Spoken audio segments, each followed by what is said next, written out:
guiado tu camino y a tu lado siempre está. Sus promesas cumplirá y a su tiempo lo verás. Eres parte del pueblo de Dios, Él te levantará, te restaurará y tu victoria llegará. Fuiste llamado y escogido, a su voz has respondido. Es tiempo de creer. Centro Victoria, nacimos para vencer.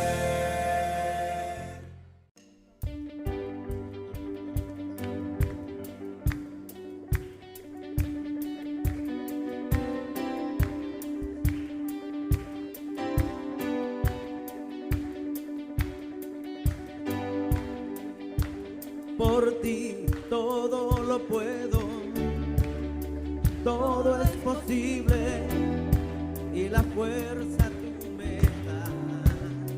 Nada es imposible, por ti mis ojos se abren, cadenas son rotas y yo viviré por fe. Nada es imposible.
Todo es posible y la fuerza tú me das. Nada es imposible, por ti mis ojos se abren, cadenas son rotas y yo viviré por fe. Nada es imposible, creo en ti, creo en ti, creo en ti, creo en ti, Cristo. Creo en ti, creo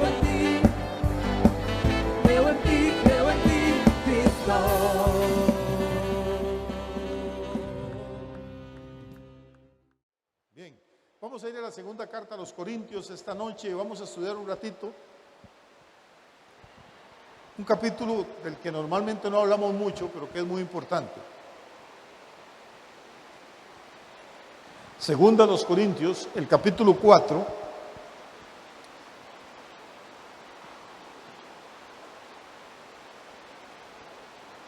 Todo el capítulo 3, o sea, el capítulo anterior, tiene que ver con Pablo explicando la diferencia entre la ley y la gracia, explicando la diferencia entre el pacto que Dios había hecho con los israelitas por medio de Moisés y el pacto que Dios ha hecho con todo el planeta por medio de Jesucristo. Y Pablo termina diciendo que somos ministros competentes de un nuevo pacto. Y luego sigue escribiendo. Recuerde que la división en capítulos, eso es artificial, eso no está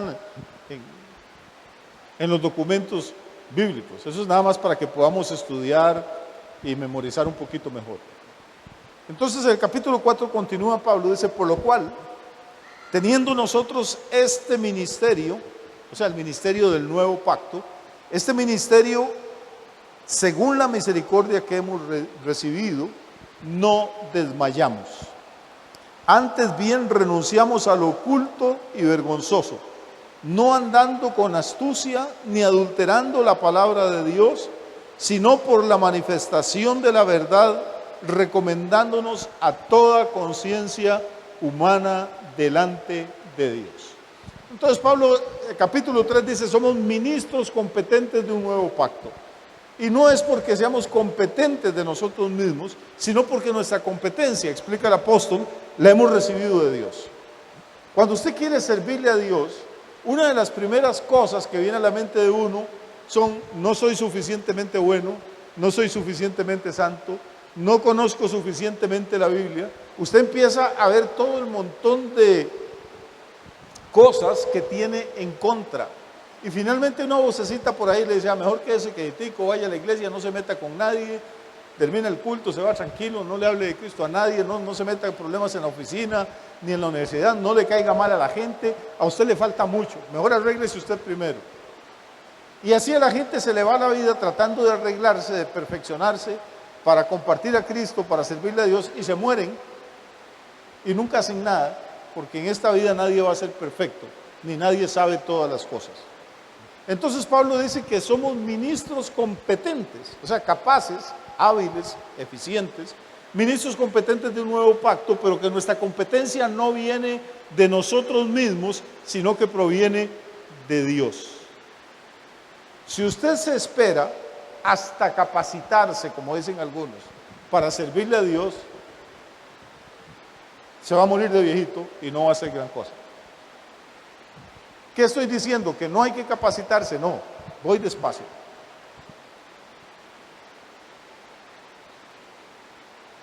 Se lo voy a poner así. Dios no llama a servirle a las personas que están capacitadas.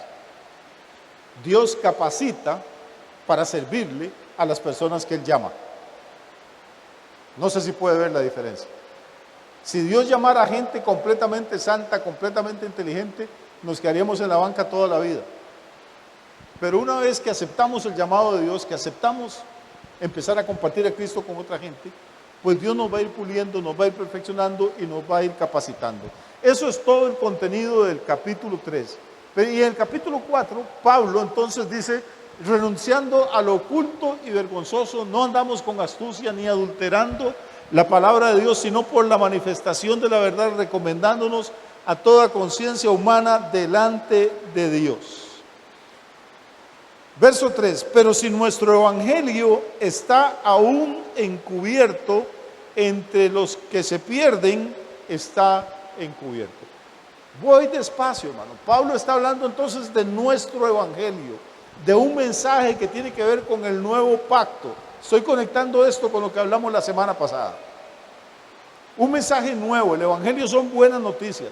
Pablo no es un predicador de la ley de Moisés, él estudió la ley de Moisés, la conoce perfectamente, estudió a los pies de uno de los mejores maestros de Antiguo Testamento que ha existido, que se llamó Gamaliel.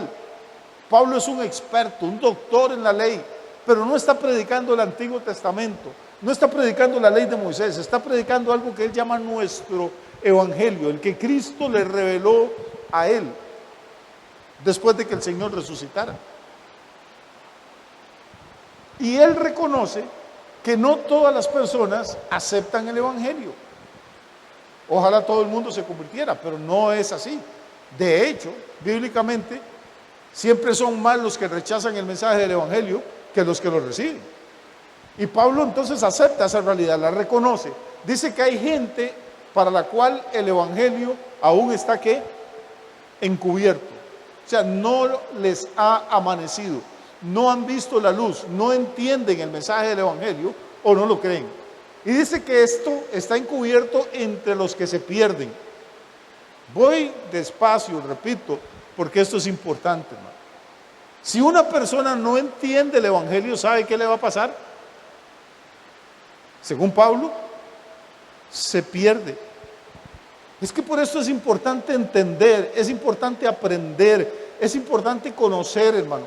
El evangelio no es subirse aquí, pegar 4 gritos, emocionar a la gente, ponerle a brincar, decirle que alce la mano y que ya todo va a ser coser y cantar en la vida. El evangelio requiere también un cierto esfuerzo mental, hacerse preguntas, tomar notas, abrir la Biblia, tener un cuaderno y un lapicero ahí a la par de la cama. Pero ¿cuánta gente conoce usted en las iglesias evangélicas? No me estoy metiendo con los otros. ¿Qué hace eso? ¿Cuánta gente conoce usted que ora por lo menos 1 minuto al día y le dice: Espíritu Santo, Padre, dame sabiduría? ¿Cuánta gente ora como David diciendo: abre mis ojos y veré las maravillas de tu ley? La mayoría de la gente sobrevive malamente con un sermón de media hora, 40 minutos que escuchan una vez a la semana y el que tal vez no entiende ni la mitad. Y por eso tenemos cristianos tan débiles, tenemos iglesias tan débiles. Pero esto es todavía más profundo. No solo en el versículo 3, dice Pablo que el problema de no entender, de que el evangelio esté encubierto, termina llevando a la gente a la perdición, sino que en el versículo 4 explica otra cosa todavía más interesante. En los cuales, ¿a quién se refiere ese en los cuales? Volvamos al 3. Si nuestro evangelio está aún encubierto, entre los que se pierden está encubierto. Versículo 4 dice: en los cuales. Entonces, ¿a quién se refiere ese en los cuales? ¿A los que qué? Gríteme, hermano, pues yo estoy. A los que se pierden. En los cuales, dice, el Dios de este siglo cegó el entendimiento de los incrédulos para que no les resplandezca la luz del evangelio de la gloria de Cristo, el cual es la imagen de Dios. Ahora sí, amarres el cinturón de seguridad y vamos a ir un poquito más despacio. Oiga lo que Pablo nos está revelando, o lo que Dios nos está revelando a través de Pablo en el versículo 4 de la segunda carta a los Corintios, capítulo 4. Pablo habla de un personaje aquí, habla de un ser inteligente, poderoso, capaz, al cual él le llama el Dios de este siglo. ¿A quién creen ustedes que se refiere?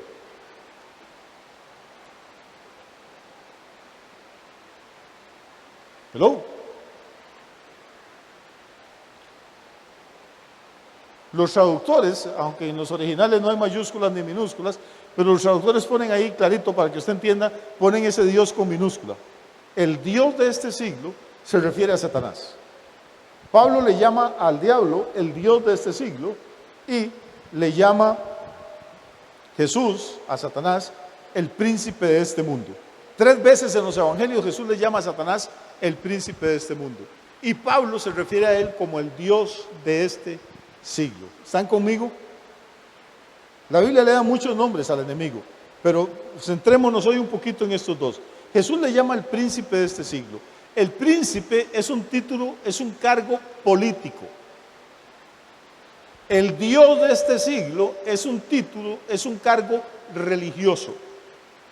Cuando Jesús le llama a Satanás el príncipe de este siglo, está refiriéndose a que él tiene un dominio y un control sobre la esfera política. Cuando Pablo le llama el Dios de este siglo, se está refiriendo a que el enemigo tiene un control y un dominio sobre la esfera religiosa. Entonces el diablo no es ese señor que anda ahí con 2 cuernos y vestido rojo y con un tenedor grande en la mano, sino que es un ser extraordinariamente poderoso que actúa en este planeta y que básicamente actúa en 2 frentes, uno político y el otro es, ¿cuál? Religioso. Ahora Pablo se está metiendo más que nada en el tema religioso. ¿Qué hace el enemigo?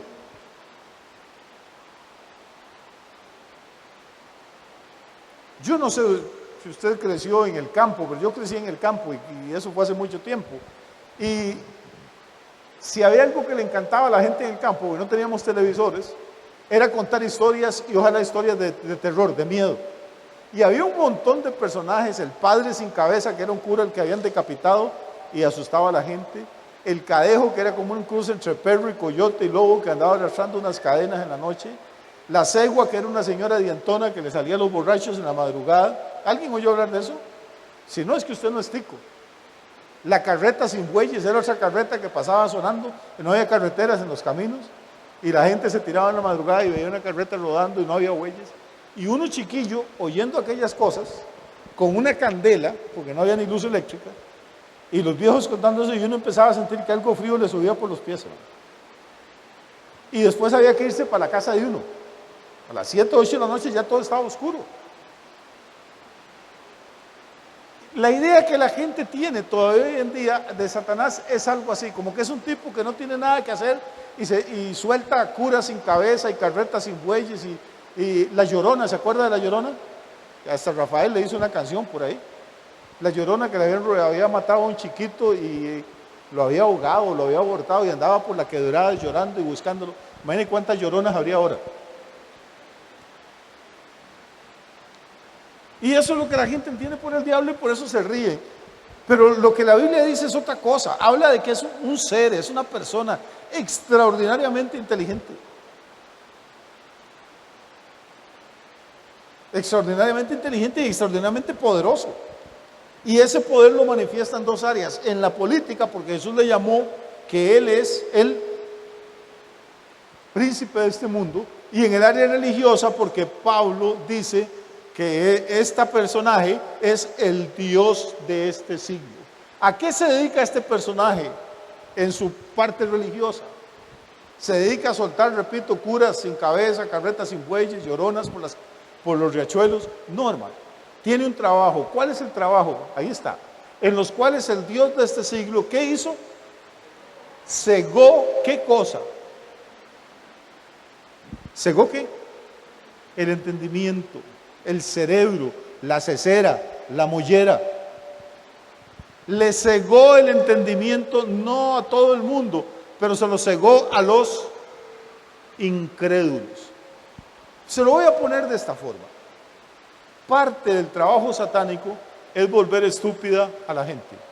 Cegarle el entendimiento es quitarle la capacidad de razonar, quitarle la capacidad de comprender, quitarle la capacidad a las personas de entender, quitarle la capacidad de pensar por sí mismos o por sí mismas, de tomar decisiones.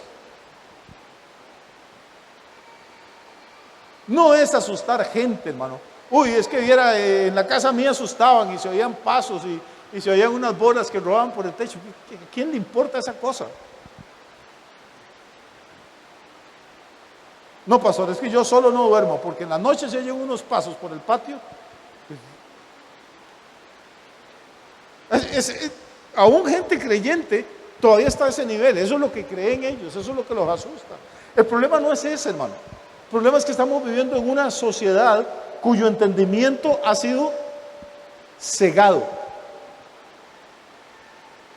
Y para esto se han unido 2 ramas, la rama política y la rama religiosa. Políticos y religiosos trabajan juntos y no saben para quién, con el propósito de que las personas no les resplandezca la luz del Evangelio de la gloria de Cristo, el cual es la imagen de Dios.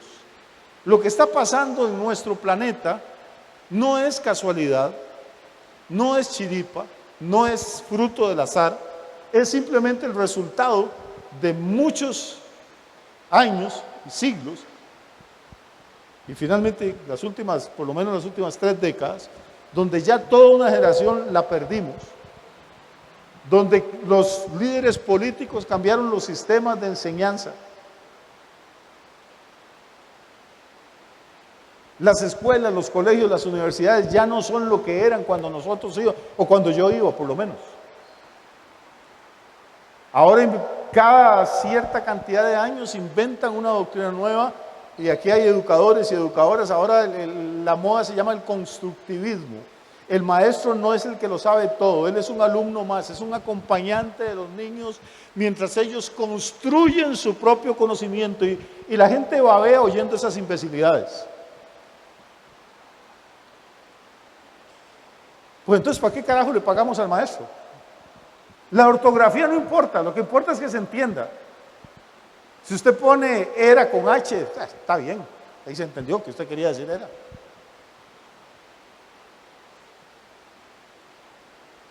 Decir aplazado es una mala palabra porque usted le puede crear un trauma al niño si él se va a sentir inferior, si le ponen en la nota reprobado. Entonces, aunque sea un vagabundo, aunque no entienda nada, hay que pasarlo. Y así saca el diploma.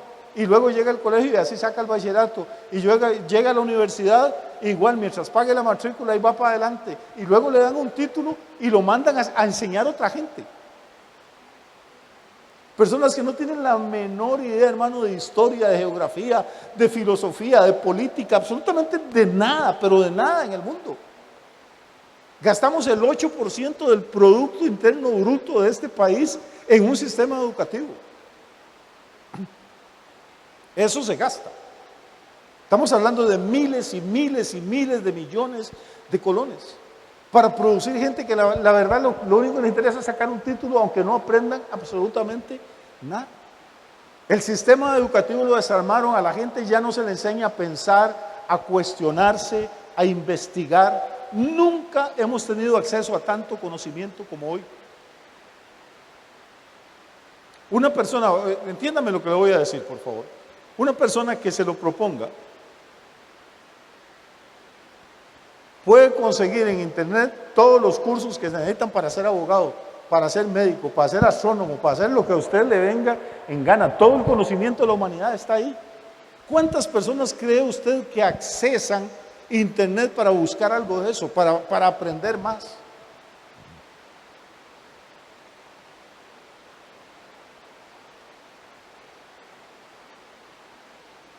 Yo he dicho esto otras veces y lo voy a decir nuevamente. Usted puede en este país, y ahora casi que en todo el mundo, sacar una carrera universitaria, o sea, pasar desde el kinder hasta sacar una licenciatura en lo que sea, sin leer un solo libro, nunca. Si a los alumnos les ponen una lectura de 100 páginas, protestan y le dicen al profesor o a la profesora, pero no le parece que es mucho material, que es mucha grosería. Uno también tiene que jugar juegos electrónicos y ver la serie en la televisión y hacer otras cosas. Ninguna generación ha tenido acceso al conocimiento como hay ahora y sin embargo ninguna generación sabe menos de nada. Estaba viendo un concurso de belleza, le preguntaron a una de las muchachas que qué sabía acerca de Confucio y dijo que era el que había empezado la confusión.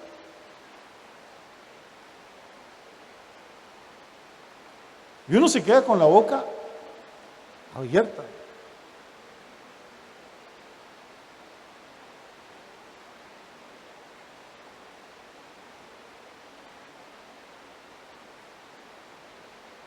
¿Y por qué ocurrieron todos esos cambios en el sistema educativo? Porque a los políticos no les sirve tener gente que sepa, ni que piense, ni que se cuestione, ni que razone.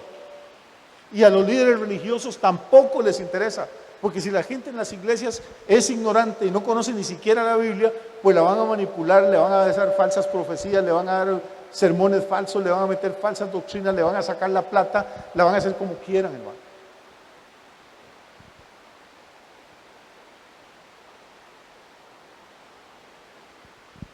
Recuerde, el enemigo va a trabajar es por controlar la mente de las personas, no por asustarlas.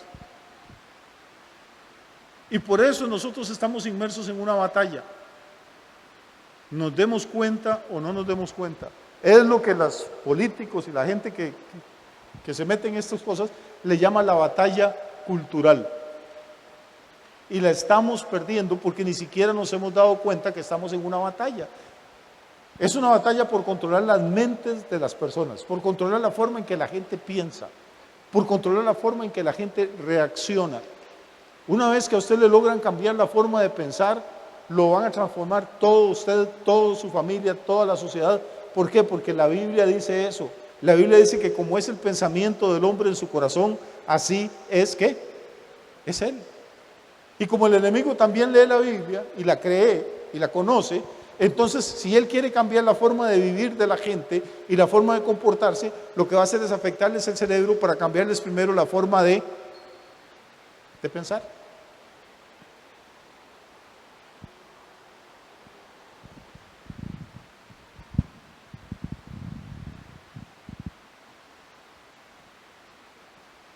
Entonces usted ve ahora una sociedad completamente partida, donde la gente son enemigos unos de otros, sin saber por qué. Porque los políticos están manejando esto para separarnos. Todos estos son principios bíblicos que la iglesia no entiende, pero el diablo sí los entiende. Jesús dijo, una casa dividida contra sí misma no puede prevalecer. Entonces, ¿qué es lo que hace la iglesia? Se dividen a cada rato, son divisiones, 20 se van para allá, 2 para acá, yo me enojo, yo no vuelvo. ¿Qué es lo que hace el enemigo? Sembrar división, sembrar discordia en la sociedad. Hace 100 y pico de años, cuando empezó el comunismo, era Carlos Marx. Decía que había una cosa que se llamaba la lucha de clases. ¿Recuerda alguien de eso? La lucha de clases. Los proletarios, que eran los pobres, hechos una desgracia, los obreros, los agricultores, los campesinos, los proletarios contra los capitalistas, los ricos y los opresores, y el comunismo es la solución, y la revolución, y vamos, esa revolución nos costó 100 millones de muertos. Hasta que finalmente se convencieron de que Marx estaba equivocado, se desarmó la Unión de Repúblicas Socialistas Soviéticas, cayó el muro de Berlín. Pero después de todo eso, todavía en este país y en muchos otros hay millones de personas que dicen yo soy comunista. No importa el argumento que usted le dé, no importa los libros de historia que le dé, no importa las películas que vea, no importa las estadísticas, no importa que si le entiéndame, ya ni Rusia es comunista, entiéndame, ya la Alemania que era comunista botó el muro y ahora se hizo capitalista, entiéndame, esto no funciona, solamente funciona en Cuba, en Venezuela, y donde la gente puede huir, se va de todo lado. Entonces, no, es que usted está, le dicen a usted, no, es que usted está enfermo, la televisión lo tiene loco. El comunismo es la solución. Pero ¿a dónde ha sido la solución? No importa. No importa, tienen el entendimiento completamente cerrado. Como ya pasó eso, entonces ahora venía el otro pleito, eran negros contra blancos. El racismo. En Estados Unidos es un país racista, la policía es racista, matan negros. Matan a una persona negra, de hecho no se puede decir negro ahora, hay que decir afroamericano. Y esos son miles de gente en las calles incendiando cosas y volcando patrullas y golpeando gente. Matan a un blanco, no pasa nada. Matan a un pobre hispano, no pasa nada.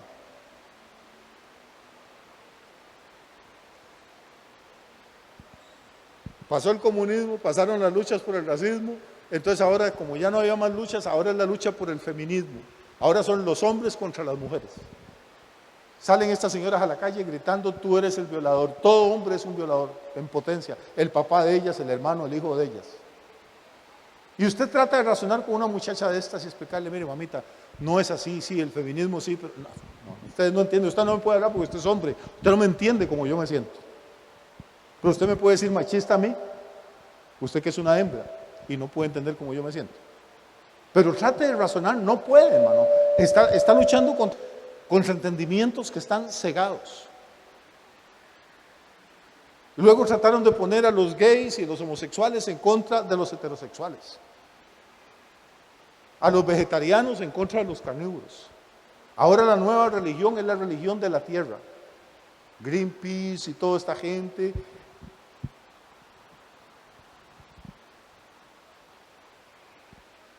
Y esto lo presentan como lo más novedoso. Hay que adorar a la tierra, nos reunimos a meditar y, para entrar en contacto con la madre tierra. Hermano, esta era la religión de los indios, de los incas, hace miles de años. Tienen una diosa que se llama la Pachamama, la madre tierra. Era la religión de los griegos. O sea, todo esto que ellos le están vendiendo a usted como cosas nuevas, son cosas que ya están añejas, son doctrinas paganas de hace miles de años. Y a la gente no le da vergüenza, hermano. Yo tuve la oportunidad, creo que fui con Natán a México y fui a Teotihuacán, a las pirámides. No sé por qué, coincidió que ese día era el día del solsticio de primavera o de verano, qué sé yo. Oiga, cientos de personas de todo el mundo, habían pagado pasajes, hoteles, tours, con vestidos blancos, sentados, adorando al sol. En las pirámides, en las llanuras, por todo lado. Y toda la gente maravillada, haciendo fotos y videos. Qué espiritualidad de personas. Junte a usted a 10 evangélicos cristianos ahí, a que se den las manos y empiecen a orar y a exaltar el nombre de Cristo. Le sacan las fotos, pero fanáticos, religiosos, vienen a... No nos damos cuenta que estamos moviéndonos en una sociedad que ya tiene el entendimiento completamente cerrado para las cosas espirituales. Que la ventana de oportunidad que nos queda es muy poca. Que tenemos que empezar a reforzar, hermano, nuestra fe y lo que creemos con nuestros hijos. Porque el gobierno nos los quiere arrebatar. Ahora la doctrina es que los hijos no son de los padres, son del Estado. Esa es la doctrina ahorita moderna. Y, óigame esto, se lo dije hace como 15 días, estaba viendo un debate en España y un señor salió y dijo, pero ¿cómo los hijos van a ser del Estado? Son de mi mujer y míos, nosotros los hemos criado, los engendramos, mi mujer los parió, los hemos alimentado, los hemos llevado al médico, ¿cómo van a ser del Estado? ¿Cómo nos van a quitar a nuestros hijos para adoctrinarlos? Y entonces salió uno de estos genios políticos y le dijo, ¿y qué quiere? ¿Que el Estado lo deje en manos de los padres? Porque hay padres que hasta les enseñan a sus hijos el creacionismo. Oiga, ¿qué cosa más terrible puede pasar? Que un papá o una mamá le enseñen a sus hijos que Dios creó el universo. Entonces, para que eso no ocurra, hay que quitarle los hijos y dárselos al Estado, que es antidios, antibiblia, anticristo, antiiglesia. No sé si me estoy explicando, hermano. Pero lo que Pablo nos está escribiendo aquí, donde escribió hace 2000 años, es una situación extraordinaria, que no se vivía en la época de Pablo, pero que la estamos viviendo en nuestra propia época. Estamos en medio de una batalla y la mala noticia es que la estamos perdiendo, porque no hay nada más peligroso que entrar hasta una pelea sin saber que está en una pelea. Voy a decirle algo muy profundo, pero no es para todos, solo para los que anduvieron en el mundo alguna vez. Era un buen consejo. Nunca lleve un cuchillo a una pelea de pistolas.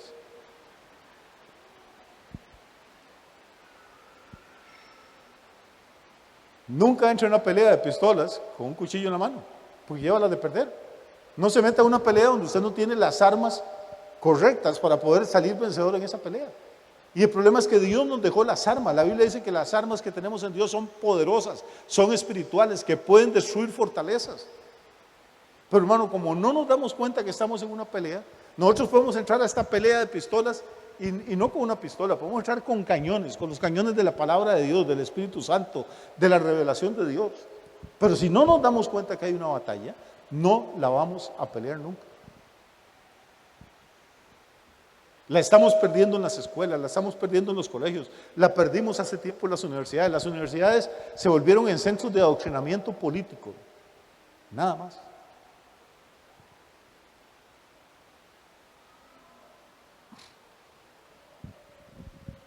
¿Qué nos queda a nosotros entonces?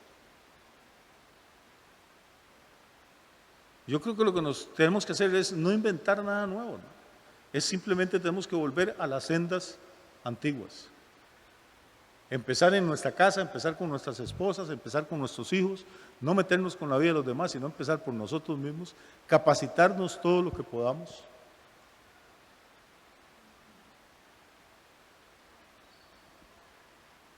Yo cuando vi este debate en España y este señor diciendo que había que quitarle los hijos a los padres, pero oiga, es que lo dicen con una frescura, porque podían ocurrir cosas terribles, los padres son capaces de hacer cosas terribles, hasta enseñarle a sus hijos el creacionismo, hasta enseñarle a sus hijos que hay un Dios que creó los cielos y la tierra. Y ante ese peligro tan terrible, hay que pasar leyes para que el Estado le quite a usted sus hijos. Y no nos damos cuenta, pero cada día nos los van quitando más temprano. Yo nunca tuve la oportunidad de ir a un kinder, no habían esas cosas tan maravillosas cuando yo empecé a estudiar.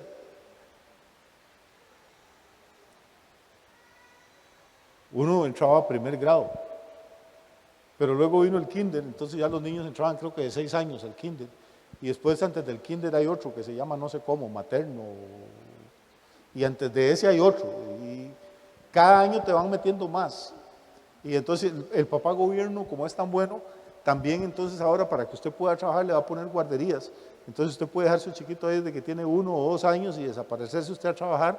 O sea, ¿cuándo vamos a criar a nuestros hijos? ¿Cuándo los vamos a educar? ¿Cuándo los vamos a instruir en los caminos del Evangelio?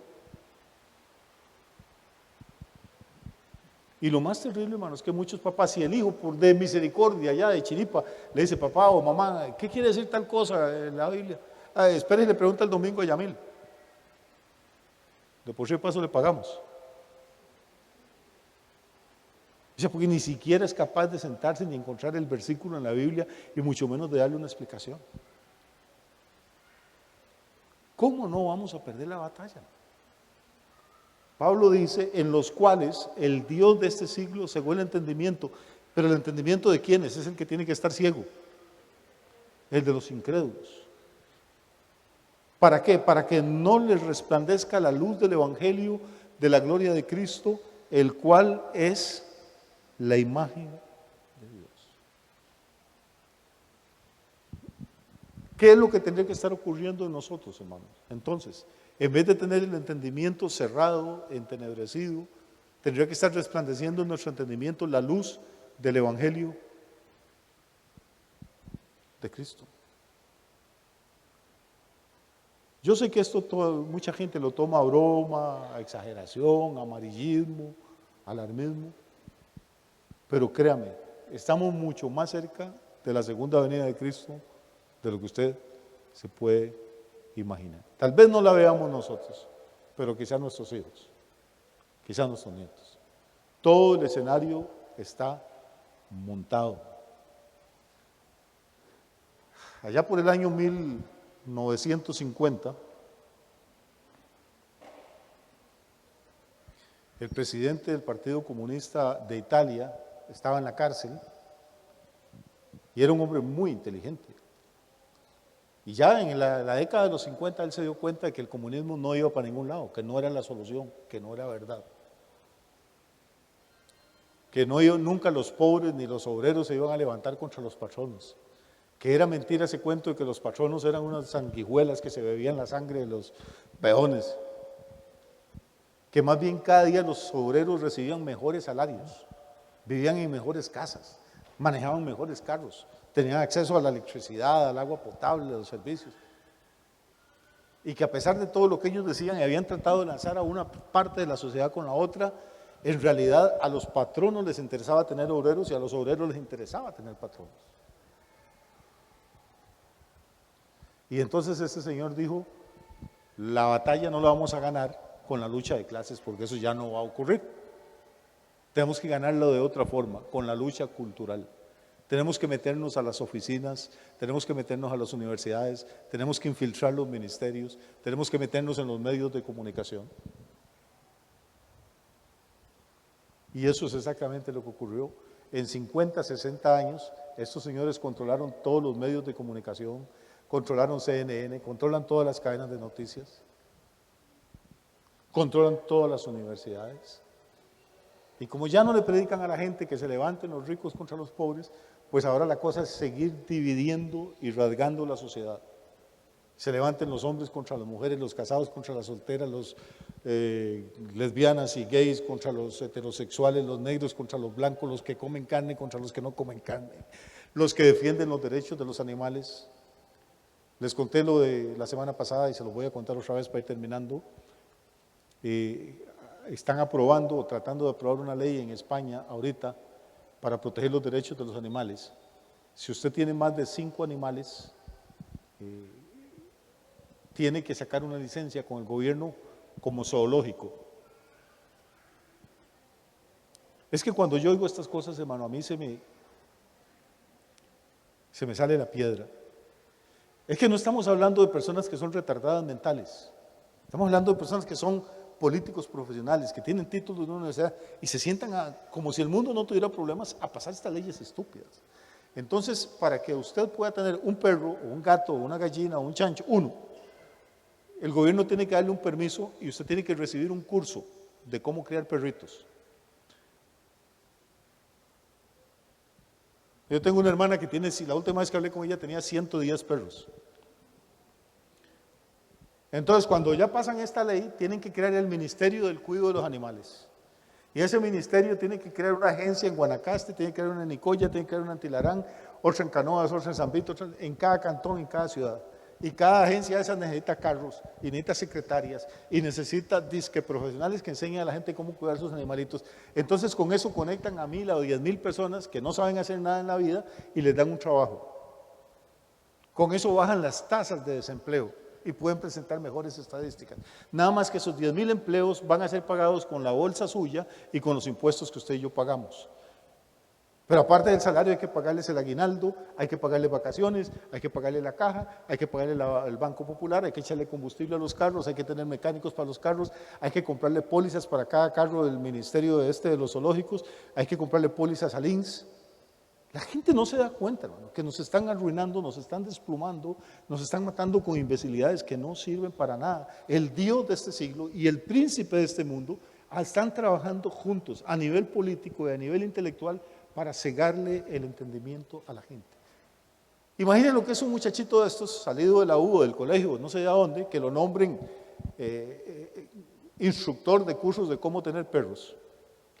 Venir a decirle a mi hermana, que tiene años de tener sus perros, que ella les lleva al veterinario, que les compra el alimento con el salario, que el gobierno no le da una peseta, que recoge los perros heridos ahí en la calle,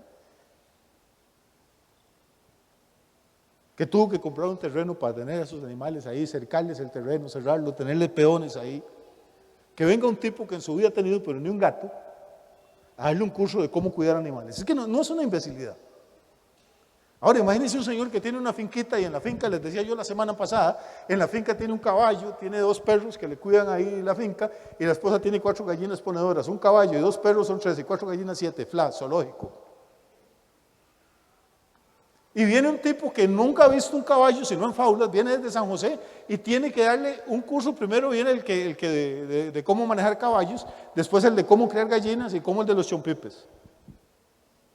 Y si para que le den la licencia usted tiene que tener un veterinario de turno como las farmacias.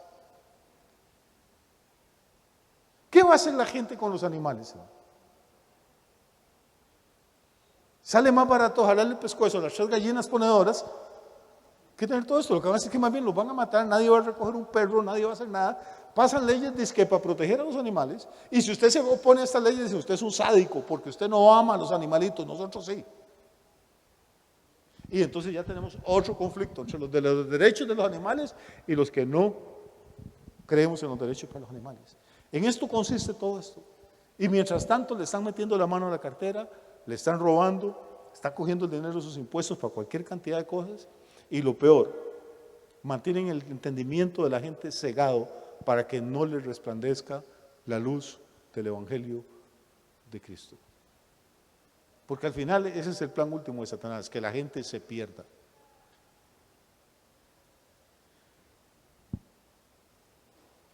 Es muy curioso, hace unos 5 años Bergoglio, o el Papa Juan Francisco I, hizo una ceremonia muy interesante en el Vaticano, imagínense.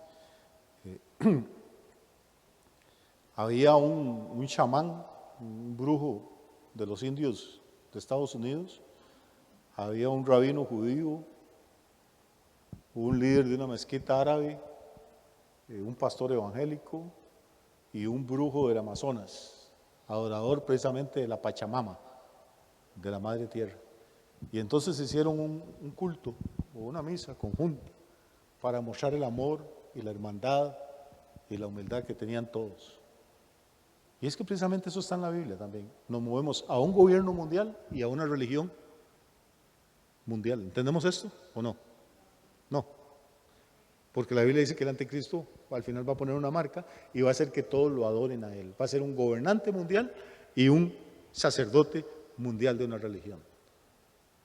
El príncipe de este mundo y el Dios de este siglo. Las dos vías que parecía que corrían paralelas, se han venido cerrando y cerrando, y estamos más cerca del momento en que las dos se van a juntar en un solo tipo. Un gobernante del mundo y un Dios carnal al que la gente va a adorar, el Dios de este siglo. Y la única resistencia que queda en este planeta, hermano, no puede venir ni de los ni de los políticos, tiene que venir de la iglesia de Cristo. Por eso nosotros somos el problema, nosotros somos la piedra en el zapato, nosotros somos el granito de arena en el ojo de estas personas.